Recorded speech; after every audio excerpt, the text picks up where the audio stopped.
नमस्कार, शारदा निटिंग में आप सभी का स्वागत है। आइए आज हम मोज़ों पर, हाथ के बुने हुए मोज़ों पर एक चर्चा सुनने जा रहे हैं। यह चर्चा हमारी एक सब्सक्राइबर नीलोफर जी के साथ है।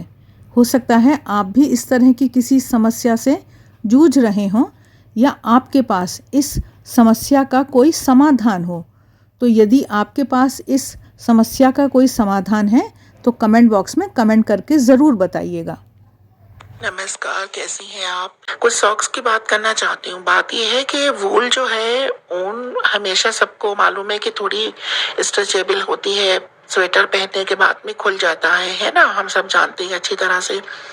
बट स्वेटर तो थोड़ा खुल जाता है, फिर भी चल जाता है। लेकिन सॉक्स जो हैं, जब पैर में पहनने के बाद में खुल जाते हैं, ढीले हो जाते हैं, तो बड़ी शिकायत आती है। अब एक मेरी परमानेंट कस्टमर थे, तो वो मुझसे लेती थी सॉक्स। तो इस साल उन्होंने मुझसे ये कहा कि सॉक्स बहुत ढीले हो जाती हैं, बहुत लूज हो जाती हैं। तो मैंने कहा वूल तो स्ट्रेचेबल होती है, वो तो पहनने के बाद में ढीली हो जाती है। अच्छा, ये मत कहिएगा आप मुझसे कि फंदे कम डालो क्योंकि मैं एक निटरी हूँ, छोटी मोटी, आपकी जैसी बड़ी तो नहीं। वो सब कुछ तो मैं कर लेती हूँ, लेकिन फिर भी वूल खिंचती ही है, स्ट्रेचेबल होती है। तो फिर मैंने उनसे बोल दिया, मैंने कहा ऐसा है दीदी, अब आप इसका तो एक ही इलाज है कि आप सॉक्स पहनना बंद कर दीजिए वूलन, और बाजार वाले ले लीजिए। मैंने उनसे बोल दिया, उन्होंने लिए भी नहीं, बात खत्म हो गई। लेकिन मेरे मन में ये बात बार बार उठती है दीदी कि ऐसे तो अगर बहुत सारे और लोग जो हैं जो सॉक्स ले रहे हैं, कल उन्होंने भी यही कहना शुरू कर दिया, तो फिर देखो, मैं तो ज़्यादातर जो सॉक्स वाली ऊन होती है ना, उससे बनाती हूँ, क्योंकि वो फटते देर में है। उसमें ये स्ट्रेच होने का कम होता है, वो लूज भी कम होते हैं। और बाकी जो ये नॉर्मल ऊन से बनाओगे तो शायद ढीले होंगे। उसमें फिर आप बुनाई डालो, मानो जहाँ संभव है वहाँ कोई केबल का डिजाइन डालो या कुछ करो। अगर प्लेन बुनाई करोगे तो वो ज्यादा ढीला होगा, अगर कोई बुनाई उसमें डाल दोगे तो वो थोड़ा उसको बांध के रखेगी, है ना। सोचना। अच्छा दीदी, एक सवाल और यहाँ पे उठ गया आपके इस रिप्लाई से। पहले तो आपका बहुत धन्यवाद, आपने मुझे जवाब दिया, और मैं इस बात का ध्यान रखूंगी जो आपने कहा है कि केबल या कोई डिजाइन डालो। आपके बनाए हुए सारे सॉक्स लगभग मैंने बनाए हैं, और ज्यादातर सॉक्स में आपने केबल डाला है ना, वो जीप जो बोलती हैं आप, वो सारी केबल मैंने डाली है, और सब तरह के मैंने आपके बना लिए हैं जो भी आपने बताए हैं। अच्छा, बात यह है, एक सवाल और उठ गया यहाँ पे, आपकी बात से मुझे याद आ गया, बल्कि मुझे ये भी पूछना था आपसे। वूल की बात आपने कर दी। वूल जो आप ये कह रही हैं सॉक्स वाली, आपने कुछ वीडियोस में दिखाई भी है उस वाल की सॉक्स की। बात ये है कि वो एक नायलॉन होती है ना, आप अच्छी तरह से जानती हैं। उसे हाथ से हम तोड़ नहीं सकते, इतनी मजबूत धागा होता है कि हाथ से तो तोड़ ही नहीं सकते आप, है ना। इसीलिए उसे सॉक्स का नाम दिया गया है कि वो कितना ही चलते रहेंगे जमीन पे, वो फटेगी नहीं। बट बात यह है कि वो गर्म नहीं हो पाती है ना। और नॉर्मल वूल जो है, वर्धमान ओसवाल की और गंगा की, है ना, इससे जिसके हम स्वेटर बना रहे हैं, ये वाली वूल के जब मैं सॉक्स देती हूँ तो लोग कहते हैं कि ये गर्म है, क्योंकि ये गर्म होगी, इसमें नायलॉन थोड़ी ना है।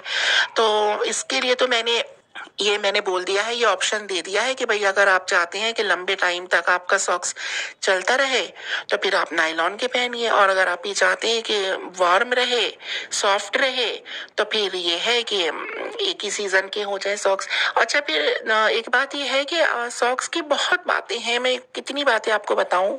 सॉक्स की बहुत सारी बातें, सवाल उठते हैं, बहुत प्रश्न उठते हैं सॉक्स के मेरे साथ में, आपके साथ में भी उठते होंगे, मैं जानती हूँ, क्योंकि हम सब निटर तो हैं एक से। एक सवाल ये भी उठता है कि वो फट जाते हैं जल्दी। तो मैं उनसे ये कहती हूँ, रिलैक्सो की या किसी भी कंपनी की, बाटा की आप हवाई चप्पल ले लीजिए। मैं खुद भी रिलैक्सो की पहनती हूँ, तो 120 रुपए की हवाई चप्पल मिलती है।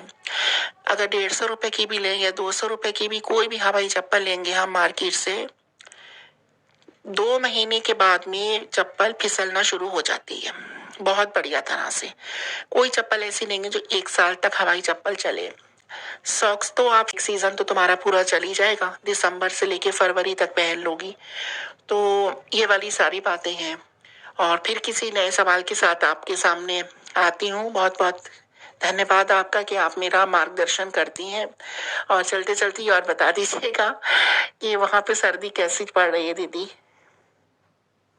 सर्दी बहुत पड़ रही है, पर मैं इस बात से सहमत नहीं हूँ कि मोजे वाली नायलॉन वाली ऊन में गर्मी नहीं होती है। सब ठीक ठाक होते हैं, अच्छे होते हैं। एक्चुअली हम क्या करते हैं, नीचे एक मोजा नॉर्मल वाला फटा पुराना कुछ भी पहन लिया, जो प्लेन वाला होता है ना बाजार का, उसके ऊपर एक ऊनी मोजा पहन लो, सब हो जाती है। मतलब गर्म होते हैं वो, ऐसा नहीं है कि वो नायलॉन ऊन में गर्मी नहीं है।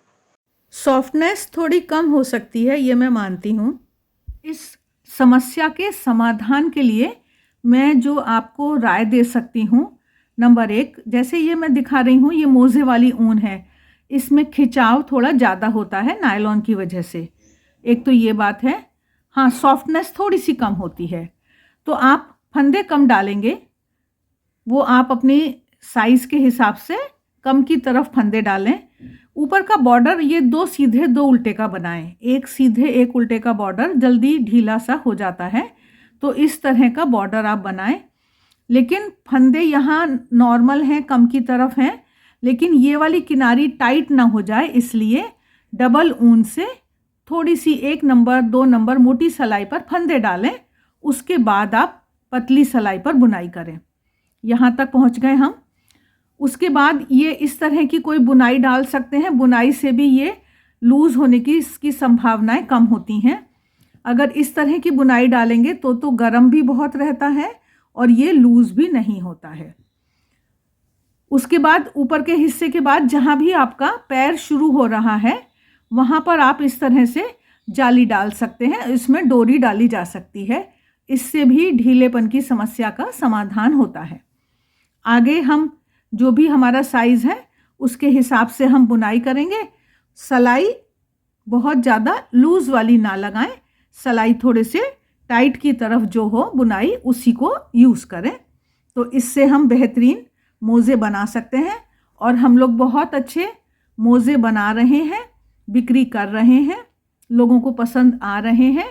तो ऐसी भी कोई बात नहीं है। कभी कभी किसी आइटम में कोई परेशानी आ जाती है, घबराने की कोई बात नहीं है।